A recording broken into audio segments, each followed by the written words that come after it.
उत्तर भारत से लेकर दक्षिण भारत तक और पश्चिम से लेकर पूर्व तक जो एक चीज आपको सभी घरों के किचन में मिल जाएगी वो है अमूल मक्खन। अमूल मक्खन बनाने वाली अमूल डेयरी के बनाने की कहानी भी प्रेरणा से भरी है। इस डेयरी की शुरुआत एक छोटे से गांव में होती है। आजादी से पहले किसानों के शोषण को देखते हुए अमूल कंपनी की स्थापना की गई। इसे दूसरे ब्रांड से कड़ी टक्कर भी मिली, लेकिन आज भी हर घर में अमूल के प्रोडक्ट्स इस्तेमाल किए जाते हैं। अमूल की कहानी न केवल मिल्क कोऑपरेटिव की है, बल्कि ये ब्रिटिशर्स के अगेंस्ट इंडियन फार्मर्स के स्ट्रगल की भी है। अमूल की वजह से इंडिया में व्हाइट रेवोल्यूशन को लीड किया था।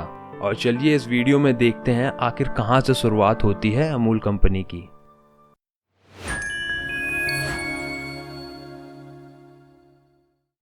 अमूल का पूरा नाम आनंद मिल्क यूनियन लिमिटेड है। इसकी स्थापना 1946 में फ्रीडम फाइटर त्रिभुवन दास पटेल के सहयोग द्वारा किया गया। दरअसल 1940 के दशक में गुजरात में व्यापारियों द्वारा दूध उत्पादक किसानों के खूब शोषण किया जाता था। उस वक्त ये मुख्य डेयरी पॉल्सन के एजेंट द्वारा कम दामों में किसानों से दूध खरीदकर महंगे दामों में बेचा जा रहा था। इस समस्या का निजात दिलाने के लिए किसानों ने वहां के स्थानीय नेता त्रिभुवन दास पटेल से संपर्क साधा। उन्होंने अपने लोगों के साथ सरदार वल्लभ भाई पटेल से मुलाकात की। सरदार पटेल ने समाधान करने के लिए मोरारजी देसाई को गुजरात भेजा। उन्होंने हालात का जायजा लिया। फिर साल 1945 में बॉम्बे सरकार ने बॉम्बे मिल्क योजना शुरू की। इसके बाद देश को दूध उत्पादन में आत्मनिर्भरता बनाने और किसानों की दशा सुधारने के लिए कई प्रयास किए जाने लगे। 14 दिसंबर 1946 में त्रिभुवन दास पटेल के प्रयासों द्वारा अहमदाबाद से 100 किलोमीटर दूर खेड़ा जिला में सहकारी समिति की स्थापना की गई और प्रत्येक गांव के सदस्य दूध इकट्ठा करके खेड़ा जिले में भेजते थे। साल 1949 में त्रिभुवन भाई पटेल ने डॉक्टर वर्जी कुरियन से मुलाकात कर इस क्षेत्र में कार्य करने के लिए राजी किया। दोनों में सरकार की मदद से गुजरात के 2 गांवों को सदस्य बनाकर सहकारिता संघ की स्थापना की। वर्जी सहकारी संघ को कोई आसान नाम देना चाहते थे जो आसानी से जुबान पर आ जाए। कुछ कर्मचारी ने इसका नाम संस्कृत शब्द अमूल सुझाया, जो बाद में अमूल के नाम पर रखा गया।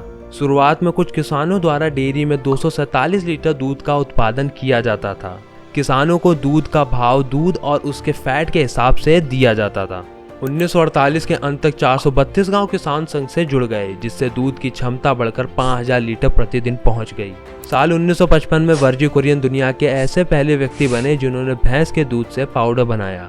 इससे पहले गाय के दूध से पाउडर बनाया जाता था। 60 के दशक में अमूल गुजरात में अपनी सफलता की बुलंदियों को छू रहा था। अमूल के दूध के अलावा कंपनी के बटर आदि कई प्रोडक्ट्स भी बाजारों में बिकने लगे थे, लेकिन अभी भी इससे पॉल्सन डेयरी से कड़ी टक्कर मिल रही थी। पॉल्सन का बटर लोगों को काफी पसंद था। पॉल्सन दूध की क्रीम के कुछ दिन खट्टा होने के बाद ही बटर का निर्माण करती थी, जो कि एक यूरोपियन विधि थी। खट्टा होने के बाद इसमें नमक मिलाया जाता था, जिससे पॉल्सन का बटर स्वाद में कुछ अलग था। वहीं अमूल ताजा क्रीम से मक्खन बनाने की विधि पर काम कर रही थी। नतीजा ये रहा कि अमूल बटर पॉल्सन बटर की बराबरी नहीं कर सका। पॉल्सन के कस्टमर्स को अमूल का स्वाद फीका लगता था। फिर डॉक्टर कुरियन ने बटर बनाने के तरीके में कुछ बदलाव किए। उन्होंने भी अपने बटर में नमक मिलाना शुरू किया, साथ ही इसके रंग को पीला कर दिया। इसके अलावा अमूल ने एडवर्टीजमेंट्स का सहारा भी लिया। सिल्वेस्टर ने पॉल्सन गर्ल की जगह अमूल गर्ल को डिजाइन किया और अमूल की यह रणनीति सफल रही। नतीजा ये रहा कि अमूल के आगे पॉल्सन की डिमांड इतनी कम हो गई कि उनका अस्तित्व ही खत्म हो गया।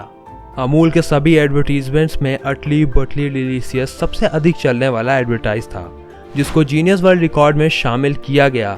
अमूल ने अपने एडवर्टीजमेंट्स में कभी बड़े सेलिब्रिटी को शामिल नहीं किया।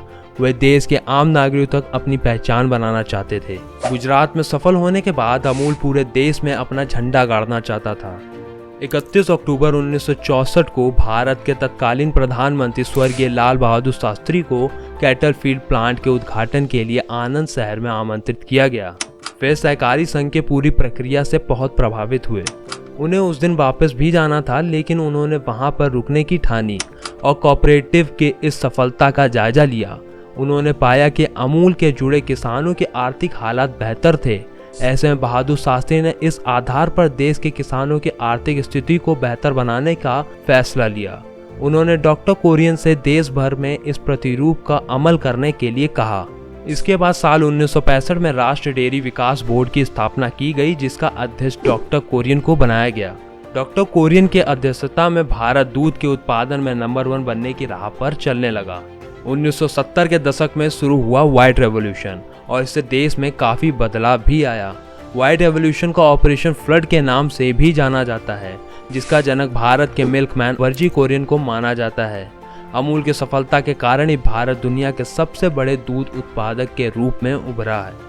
इसके साथ ही किसानों की स्थिति को सुधारने में मदद मिली है। व्हाइट रेवोल्यूशन के बाद ही साल 1975 में दूध और दूध से बने प्रोडक्ट के आयात को बंद कर दिया गया और उनके आर्थिक प्रयासों की बदौलत अमूल देश की नंबर 1 डेयरी बन गई। अगर ये वीडियो आपको अच्छा लगा तो इस वीडियो को लाइक करें, हमारे चैनल को सब्सक्राइब करना ना भूलें। ऐसे ही इन्फॉर्मेटिव वीडियो के लिए हमसे जुड़े रहिए। जय हिंद।